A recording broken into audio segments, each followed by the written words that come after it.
इतिहास की सबसे घातक हवाई टक्करों में से एक। दो प्लेन 10,000 फीट से भी अधिक ऊंचाई पर आपस में टकरा गए और 349 लोगों की जिंदगी हमेशा के लिए खत्म हो गई। 12 नवंबर 1996। दोनों प्लेन अपने रास्तों पर बिल्कुल ठीक चल रहे थे। एक दिल्ली से, दूसरा कजाकिस्तान से। किसी को अंदाजा भी नहीं था कि उनकी उड़ानें एक ही हवा के रास्ते में मिलने वाली हैं। एयर ट्रैफिक कंट्रोल रूम में सब कुछ सामान्य लग रहा था, लेकिन ऊपर आसमान में एक खामोश खतरा तेजी से नजदीक आ रहा था। सिर्फ कुछ सेकंड का फर्क और प्लेन की ऊंचाई गलत पोजीशन में आ गई। ये वही गलती थी जिसने इतिहास बदलना था। ऊपर से देखने पर दोनों प्लेन दो लोहे के परिंदों की तरह एक ही दिशा में बढ़ रहे थे और दूरी हर सेकंड कम होती जा रही थी। कॉकपिट में अचानक अलार्म गूंज उठा, लेकिन अब बहुत देर हो चुकी थी। समय खिसक चुका था। पहली टक्कर इतनी तेज थी कि पूरे आसमान में आग की चमक फैल गई। किसी के पास बचने का कोई मौका नहीं था। टक्कर के बाद प्लेन दो हिस्सों में टूट गए।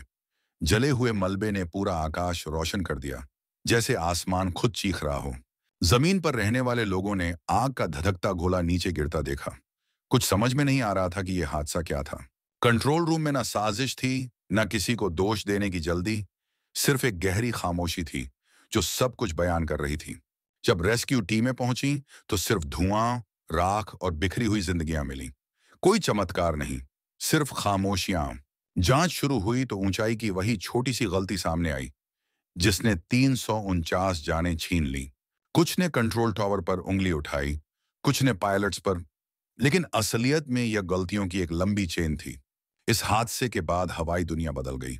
एल्टीट्यूड अलर्ट्स, ट्रेनिंग और कम्युनिकेशन रूल्स फिर से लिखे गए।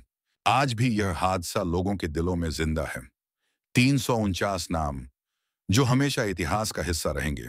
आसमान में गलती की कोई गुंजाइश नहीं होती, क्योंकि वहां की एक चूक सिर्फ सेकंड नहीं, पूरी जिंदगियां ले जाती है। Like, share, comment and subscribe.